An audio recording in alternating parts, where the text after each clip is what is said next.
Sí, efectivamente, yo ya renuncié a mi militancia al movimiento al socialismo. Guardamos con mucho respeto y mucho cariño una bandera que alzamos durante casi 19 años de mi vida.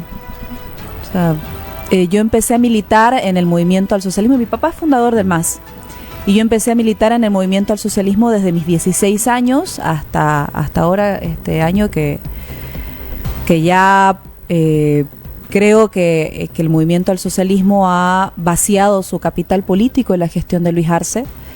Un capital político que llevó a la victoria al MAS por significar el cambio y la transformación desde el 2005, el 2009, una reconocida gestión económica que permitió a la gente salir de la pobreza, más de 3 millones de bolivianos de la pobreza.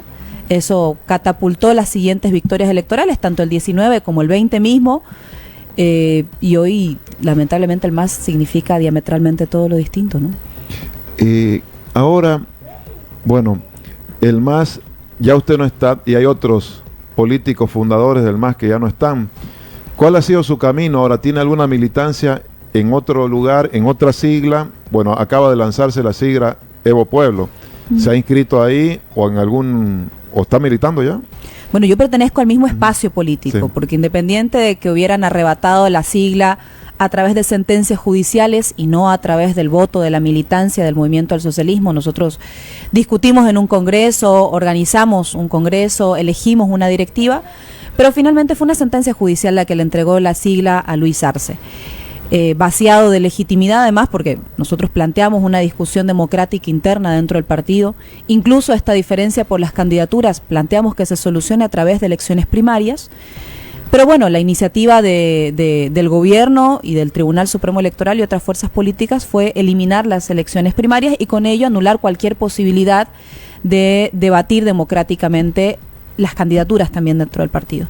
Entonces, Evo Morales, consciente de que se vacía el capital político del movimiento al socialismo, consciente de que no existen herramientas democráticas para dirimir la interna dentro de ese espacio político, es que decide, con el capital político propio, armar un nuevo espacio, y ese nuevo espacio en este congreso decidió llamarse Evo Pueblo, en representación de los valores que vemos también que se reflejan en él, de los principios que hemos construido y de lo que creemos que en su gestión se ha garantizado como un capital político importante. Adriana, ¿el levismo es más fuerte, ha sido más fuerte que el movimiento al socialismo? Mire, no sé si más fuerte, yo creo que hoy significan cosas distintas, precisamente por la acción del gobierno, lo que decía al principio.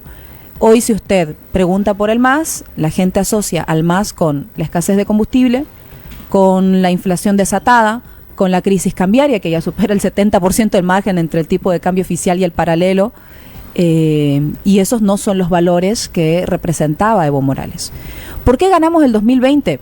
Pese a lo que nosotros hemos denunciado públicamente, pese al golpe de Estado, pese a las innumerables acusaciones que se levantaron en contra nuestra, ganamos porque la gente continuaba asociando que el principal capital político del MAS era la posibilidad de recuperar la estabilidad económica del país. Ese único capital político, hoy en manos de quien te disputaba la paternidad del modelo económico, que era Luis Arce, se vació. Sí. Ahora ha decidido Evo Morales, quienes lo apoyan, ir a la candidatura presidencial. La gran duda es por qué, con quiénes, o sea, con qué sigla. Había un acuerdo con Frente para la Victoria, pero ayer se acaba de plantear una disolución de ese acuerdo y estamos a 8 o 10 días del registro de alianzas políticas. Dicen tener otras opciones, 5, dijo el diputado Ángelo Céspedes. ¿Se puede saber cuáles son esas opciones, Adriana? No me corresponde. No, o sea, no es que se puedan, no se puedan, no me corresponde informarlo. Pero hay opciones. Es que desde el principio, cuando el movimiento del socialismo es arrebatado a través de sentencias judiciales, muchos partidos se acercaron a Evo Morales por una reflexión muy sencilla, y es que hay partidos que, primero que Evo Morales, cuando uno realiza la pregunta abierta, y eso ha salido en muchas encuestas, incluso de Captura Consulting, donde se preguntan, digamos, qué candidato tiene mayores posibilidades de sacar a Bolivia de la crisis, la mayoría de la gente dice Evo. Ese capital político ha sido observado por algunos partidos, que son parte del sistema de partidos del país, y le han ofrecido participar electoralmente, con diferentes condiciones. En ese momento, cuando Evo Morales hace la conferencia de prensa, recordarán ustedes con el señor Eliseo Rodríguez, Evo reconoce públicamente que este acuerdo político estaba dado sin ninguna condición para que Evo Morales sea candidato a la presidencia con esas siglas, sin más ninguna otra condición.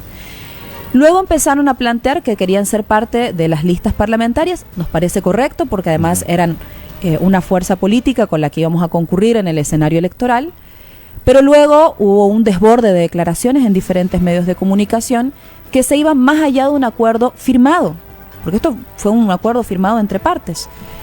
Y finalmente ya nos enteramos, no a través de una reunión solicitada, sino de manera unilateral por parte del señor Eliseo y a través de los medios de comunicación, que él había decidido romper el acuerdo y bueno, nosotros respetamos su decisión. Creemos que esta está principalmente motivada por el temor a perder la sigla, porque sabemos que existen presiones por parte del gobierno para inviabilizar la participación electoral de Evo Morales. Estas presiones se han ejercido sobre la justicia, lo hemos visto, ¿a cambio de qué? A cambio de la prórroga de magistrados, y también hemos visto que se ha ejercido hacia el Tribunal Supremo Electoral. Entonces entendemos que ese ha sido el principal temor por parte del señor Eliseo. Se ha deslizado algunas posibles razones también, y es el tema de que, según lo que hoy día leía, hay dos motivos de discrepancia: la falta de comunicación para generar un proyecto, un programa de gobierno en forma conjunta, y la otra, un poco que había ciertos planteamientos duros, según lo que se ha podido deslizar del propio Evo Morales, de tener también la candidatura a vicepresidencia y gran parte del control de las candidaturas. ¿Hasta qué punto es cierto todo eso? Pues todo lo que dice Evo es cierto. El problema es que, claro, como le digo, al principio, cuando Evo Morales, pueden revisar los archivos de prensa, hace una declaración pública y dice: no nos han condicionado en absolutamente nada. Luego, después de firmar ese acuerdo, empiezan a surgir nuevas condiciones. Se esperaba que se aborden en una reunión, en un encuentro político. Incluso el señor Eliseo y parte de su directiva estuvo presente en el Congreso que tuvimos hace unas 2 semanas, donde nace este nuevo espacio político. Fue invitado, asiste y después no se ha vuelto a mantener comunicación hasta que realiza estas declaraciones en los medios de comunicación. Y si hay algo que ha caracterizado a Evo Morales es ser respetuoso principalmente de su palabra y de los acuerdos que suscribe, en un trato también en buscar tratar con respeto y buscar reconocer y valorar la palabra de las personas, ¿no? Entonces, ha quedado hasta ahí. ¿Cuándo cree usted, Adriana, que se va a definir con qué sigla iría? Nosotros esperamos tener ya la siguiente semana ya arribadas los acuerdos que se vayan trabajando durante estos días, y esperamos ya con eso cerrar este capítulo. Estamos en paralelo, y de eso formo parte, y lo ha publicado también Evo Morales en sus redes, en equipos de trabajo para definir el programa de gobierno. Nuestras comisiones del Congreso temáticas fueron en total 27, que abordaron desde estabilidad macroeconómica, situación de las empresas públicas, la continuidad de las empresas del Estado, los recursos naturales estratégicos, infraestructura, etcétera, etcétera, reforma judicial, etcétera, y estamos en ese proceso de consolidar a través de la visión país ya un paso intermedio que vaya a representarse en nuestro programa de gobierno.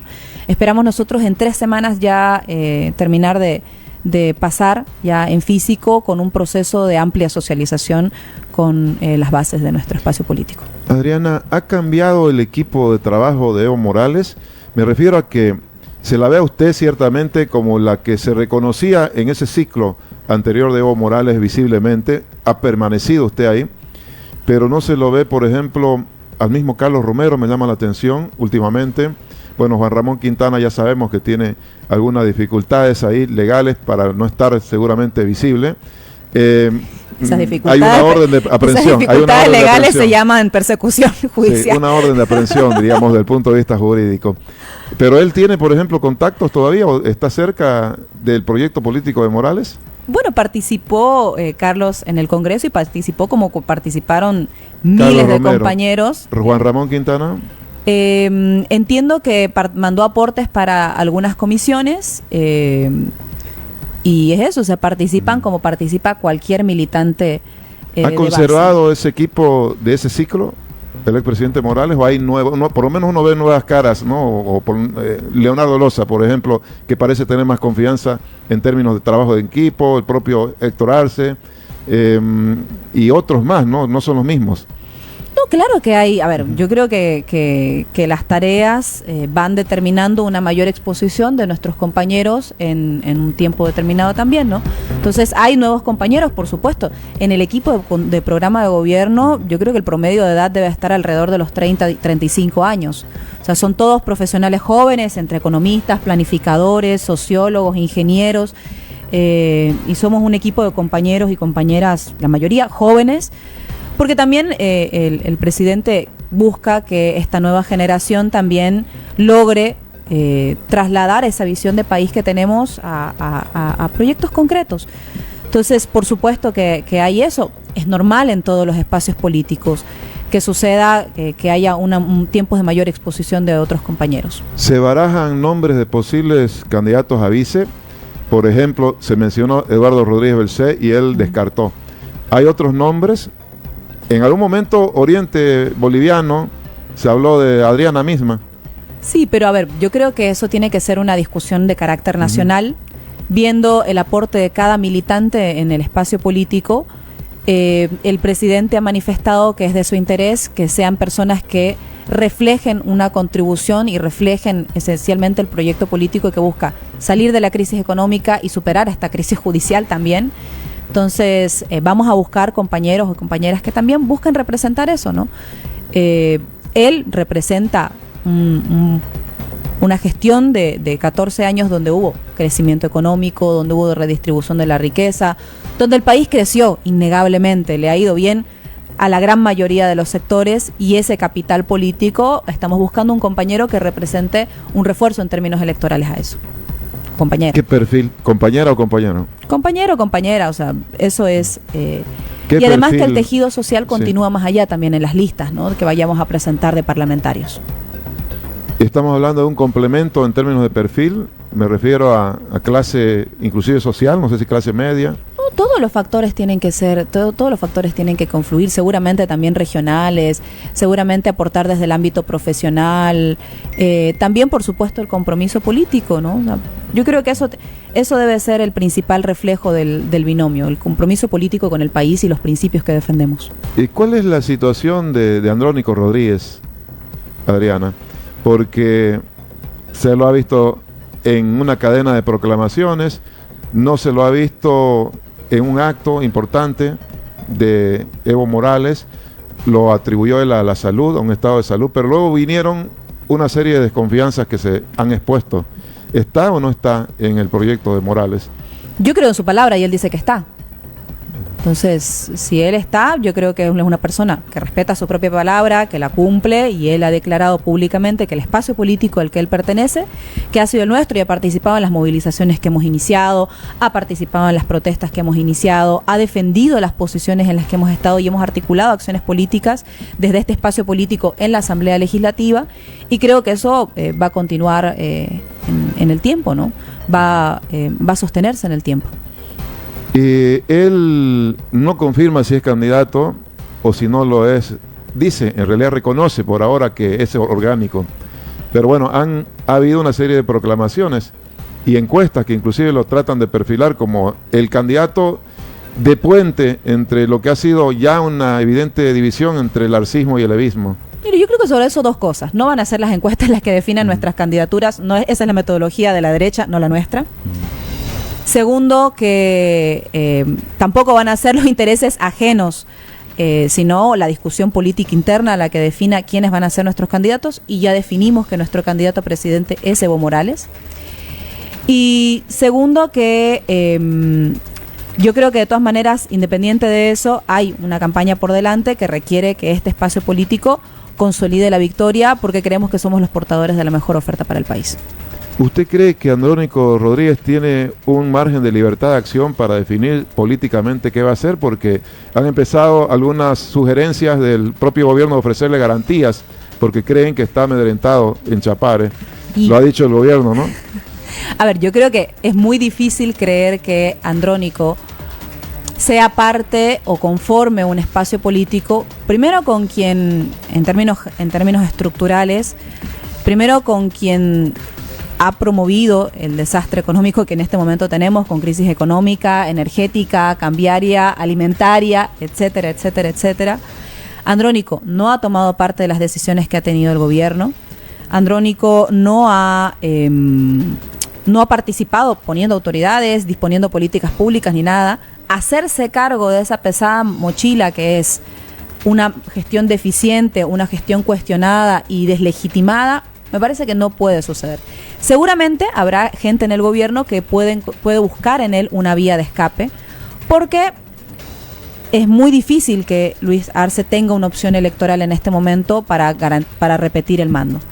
Entonces, seguramente habrán opciones que busquen eso, pero no van a ser esas las que determinen que en la candidatura dentro de nuestro espacio político. Nuestro espacio político ya lleva años debatiendo esto y continuamos con la misma posición, que es considerar que Evo Morales es la mejor alternativa electoral.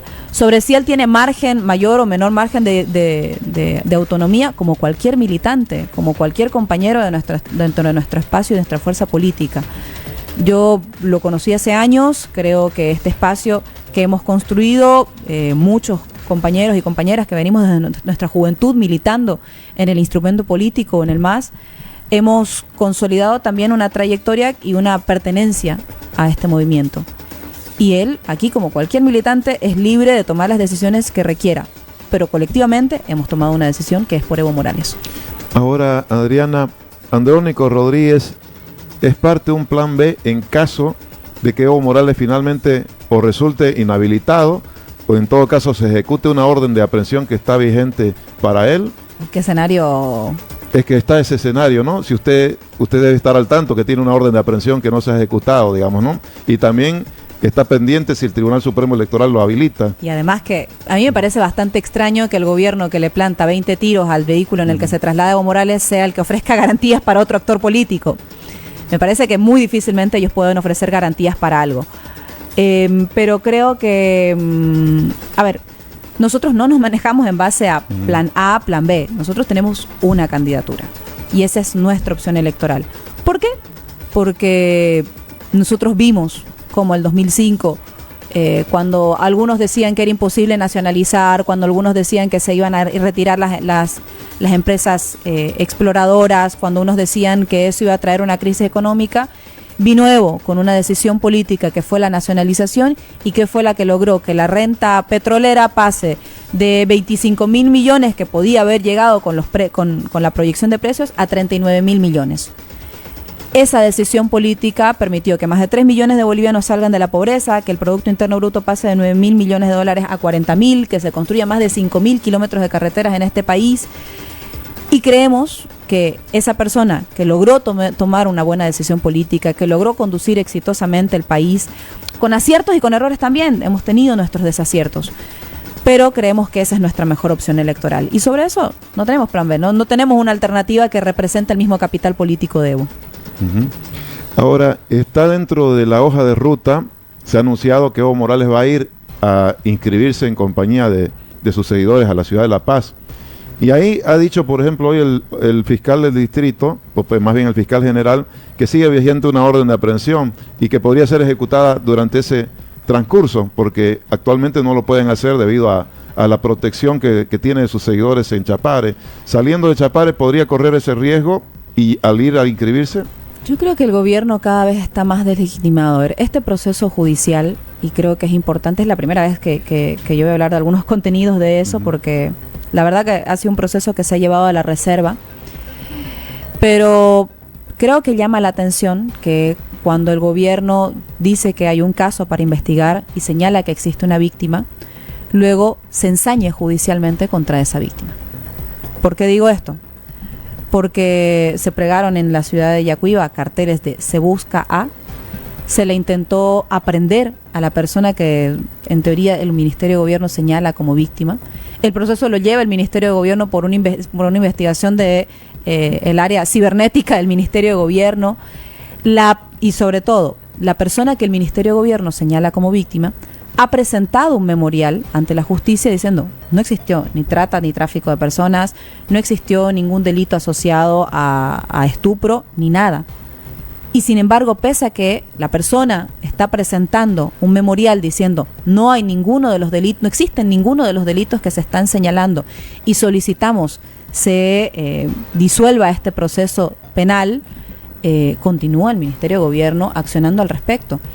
Yo entiendo, y por eso digo, es muy difícil para mí ventilar estas cosas, porque finalmente es un proceso que está que se ha declarado en reserva, pero estos elementos también deben ser tomados en cuenta para que, sumados a los otros 13 procesos que les han iniciado a Evo Morales, incluidos de los delitos de terrorismo, etcétera, etcétera, se entienda que aquí hay una persecución judicial que tiene un objetivo político. Ahora, Adriana, para terminar de esclarecer ese tema, ¿no cree que el expresidente debería haber ido a declarar ante la justicia?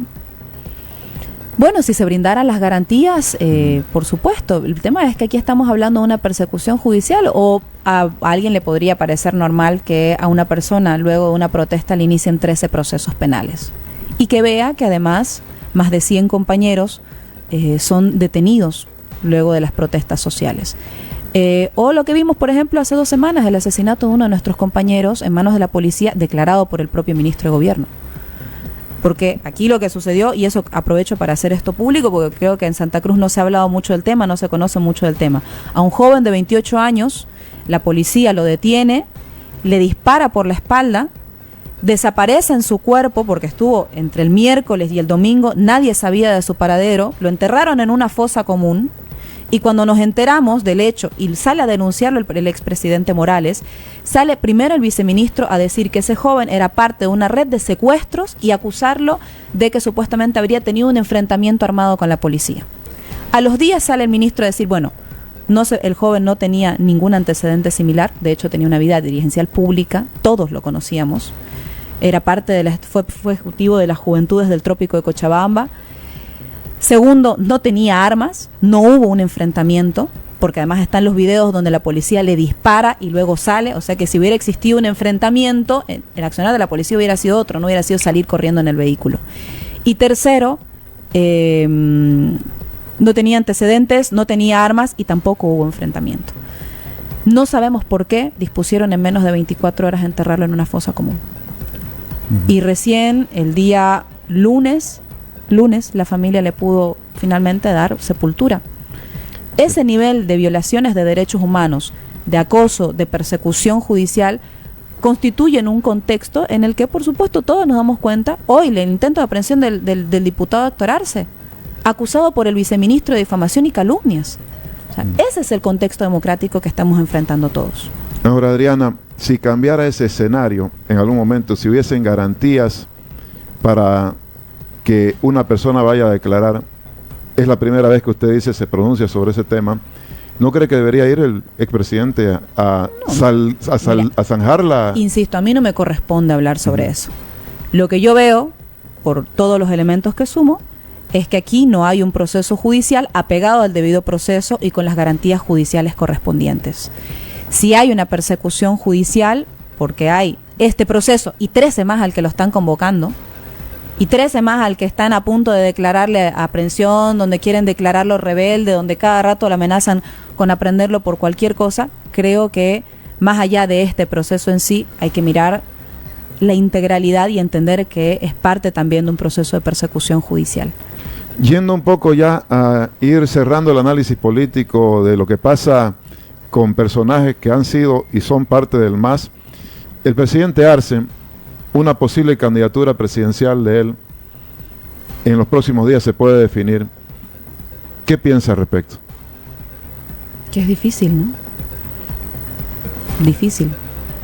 Hay una hipótesis en sentido que el presidente Arce, lo acaba de leer así el ex vocero Jorge Richter, tendría la intención de ser el candidato único de la izquierda y sacar de escenario a todos los demás potenciales candidatos, entre ellos, por supuesto, el único candidato de izquierda para entregarle el gobierno a la derecha, porque su salida por la derecha todos la conocemos, es Manfred Reyes Villa, ¿no? O sea, mientras... Manfred es un candidato Pero claro, es la salida de derecha de Arce. Mientras a Evo Morales le plantan 20 tiros, 13 procesos y una persecución judicial para impedir que participe electoralmente, a Manfred Reyes Villa le bajan los procesos, le dejan construir su fuerza política. O sea, mientras a Evo le plantan 20 tiros, a Manfred no lo tocan ni con el pétalo de una rosa.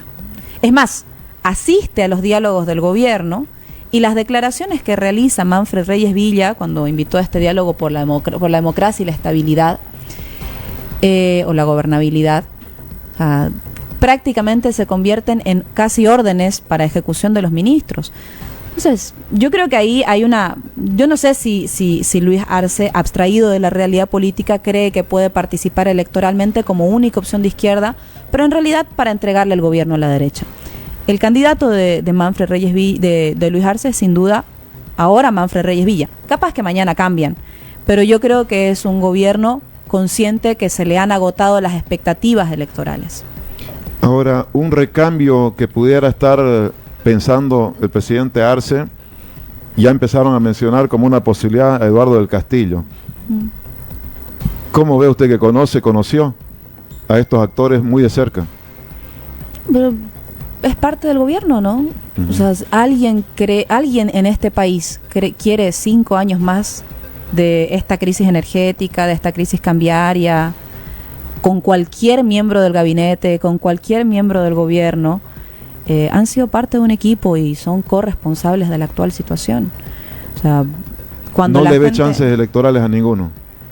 Bueno, es muy difícil, ¿no?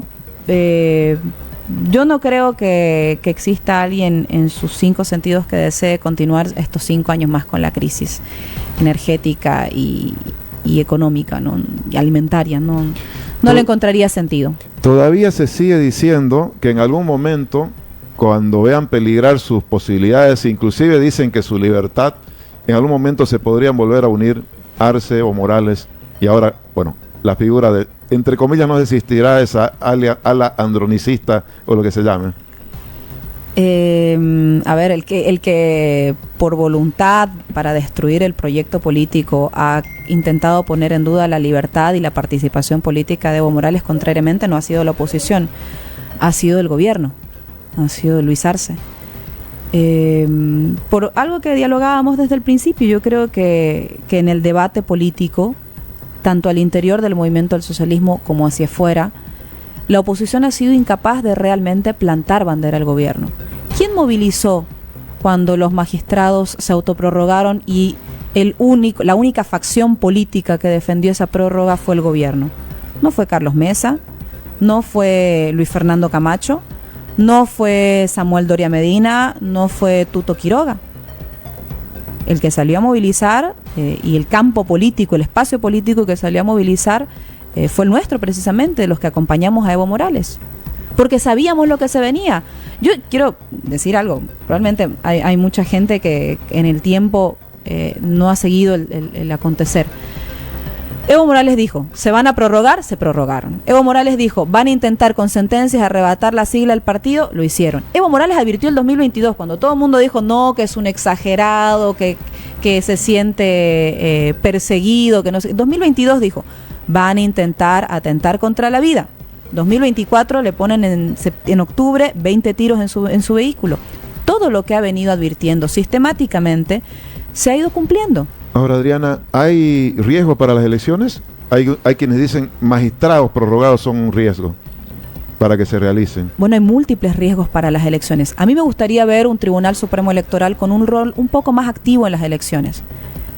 Me gustaría que existiera un Tribunal Supremo Electoral serio. ¿Por qué? En este momento usted tiene vallas publicitarias, encuestas fuera de regla, candidatos que aparecen en los medios de comunicación y las redes sociales, TikTok, YouTube, etcétera, Facebook, etcétera, etcétera, etcétera, llenas de publicidad de los candidatos.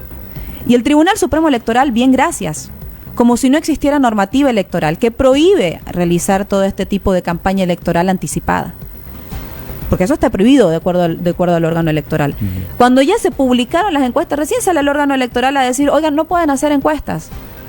O sea, ¿dónde está el árbitro para garantizar las condiciones de un proceso electoral? Libre, amplio, justo, pero sobre todo con las reglas democráticas que manda la ley. Hoy están pidiendo, y a mí me parece bastante extraño, hoy están pidiendo que se regule el principio de preclusión. El principio de preclusión está en el artículo 2, inciso K de la ley del régimen electoral. No hay nada más que arreglar. ¿Qué otro mensaje político quieren más allá de las atribuciones que ya están descritas en la norma que los rige? Lo último, Adriana, por lo visto, heridas que no se cierran entonces entre Arce y Evo Morales como para pensar cerca de la elección que si peligran ambos en una futura posesión de poder, pueden unirse. No, yo creo que lo que peligra es la situación de Bolivia. Hoy tenemos pero lo ve irreconciliable, me refiero, para puntualizarlo, esa relación. Pero ¿por qué Evo Morales el 2022 rayó la cancha? El 2022, cuando él dijo, ojo, no hay movimiento económico, esperamos 2022, 2023, 2024, y la ejecución de la inversión pública nunca supera el 65%. De hecho, la ejecución de la inversión pública en montos no supera los 2.200 millones de dólares, 2.400. Adriana, me refiero a la relación de Evo Morales con Arce, ¿es irreconciliable? No, es que Evo Morales ya tomó distancia, porque entiende que Luis Arce buscó dilapidar el poder, el capital político que significaba la gestión. ¿Por qué gana Luis Arce? Luis Arce gana porque todo el mundo lo conocía como el economista, porque tenía una trayectoria política, ¿o por qué? Luis Arce gana las elecciones porque habían 14 años en la espalda de una gestión que en el balance general para la gente estaba bien. No le voy a decir fue la mejor, fue exitosa, ya no cargaremos de adjetivos positivos. Estaba bien. La gente podía llegar a fin de mes, podía planificar, podía decir, bueno, hasta fin de mes yo pago mis cuentas, cuento con un trabajo, me permito ahorrar, voy a tener mis ahorritos para llevar a mi familia a pasear un fin de semana, una vacación. Esas cosas que medianamente tenían la vida de la gente ordenada, hoy no están. Y cuando Evo Morales lo advirtió el 2022, salió el ministro de Economía a decir, no sabe qué, los cohetes no son un indicador económico. Ese nivel de soberbia se presentó cada vez que Evo Morales le dijo, habiliten el etanol a más del 15%, nacionalicen la importación de combustible, dejen de negociar con los traders, planifiquen para anualmente la provisión de combustible. Cada vez la reversión del oleoducto Arica-Sica, si no me equivoco. Cada vez que Evo Morales, cumbre económica con todos los actores, cada vez que Evo Morales sugería algo, la respuesta del gobierno era no, tranquilo, nosotros con el padre del modelo económico vamos a solucionar todo. Y cuando Evo Morales empezó a ver que la economía estaba siendo el principal medio a través del cual la gente estaba manifestando su molestia, dijo, no, listo, nos separamos, somos proyectos políticos distintos, y a partir de eso él pasó a rayar la cancha y a accionar políticamente defendiendo los principios que él creía.